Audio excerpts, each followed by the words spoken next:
नमस्कार दोस्तों, मैं आशुतोष मेहता एक बार फिर आप लोगों का स्वागत करता हूं। मेरे सामने स्क्रीन पे अभी 2 दिन पहले एक रिपोर्ट आई जिसके अंदर इन्वेस्टमेंट को लेके निवेशकों की कमी के बारे में बताया गया। अब इस पूरी डिटेल में बताता हूं कि ये न्यूज़ क्या है।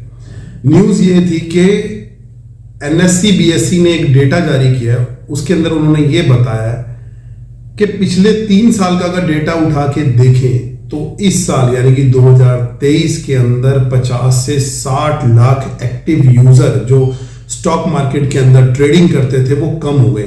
यानी कि अगर पहले यूजर 3 करोड़ 80 लाख थे, वो अब घट के 3 करोड़ 10 या 15 लाख रह गए।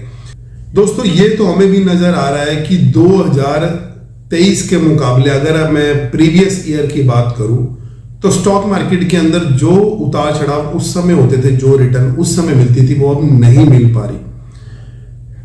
कारण आप कुछ भी कह सकते हैं, कारण आप कह सकते हैं आर्थिक मंदी के जो लक्षण नजर आ रहे हैं। जिस हिसाब से मैंने अपनी पुरानी वीडियो के अंदर बताया कि बड़ी बड़ी टॉप ब्रांड कंपनी है, ट्विटर, जर्मनी का top bank, Indian company crew, TCS, Disney और बैंक ऑफ अमेरिका और भी मतलब सैकड़ों कंपनी है जो टॉप की है, उनके अंदर से कहीं ना कहीं सुनने के लिए खबरें आ रही कि वो अपने कर्मचारियों की छटनी कर रही है। तो उसका इम्पैक्ट कहीं ना कहीं स्टॉक मार्केट के ऊपर भी नजर आता ही है। तो अगर हम इन सब चीजों के ऊपर बात करें तो हमें समझ में आ जाएगा कि उतनी रिटर्न जब क्लाइंट को नहीं मिलती तो एक्टिव यूजर जो स्टॉक मार्केट में काम करता है, जिसे हम ट्रेडर भी कहते हैं, वो कहीं ना कहीं उसका जो इंटरेस्ट स्टॉक मार्केट को लेके खत्म हो जाता है। इस वजह से वो अपने पैसे निकाल रहा है।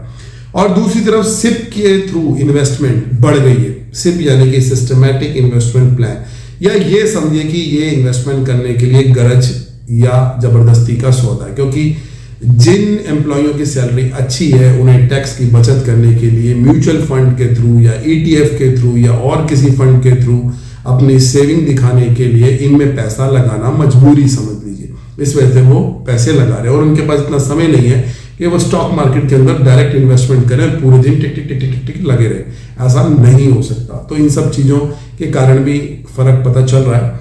और दूसरी बात ये कि पिछले कुछ सालों के मुकाबले इस साल एनएससी बीएससी ने एक और डेटा रिलीज करके ये कहा है कि नए जो डीमेट अकाउंट है वो भी कम खुल रहे हैं। यानी कि स्टॉक मार्केट की तरफ लोगों का ध्यान या लोगों का इंटरेस्ट घटता जा रहा है। तो दोस्तों, आपका ध्यान है या नहीं मुझे नहीं पता। मैं तो आपको एनएससी और बीएससी की रिपोर्ट एक्सप्लेन करके बता रहा हूं कि किस तरीके से स्टॉक मार्केट में एक्टिव यूजर की संख्या कम हो रही है। मिलते हैं नेक्स्ट वीडियो में। कमेंट्स में जरूर बताइएगा कि आपको वीडियो कैसी लगी। चैनल को फॉलो, सब्सक्राइब, वीडियो को शेयर जरूर कर दीजिएगा। धन्यवाद।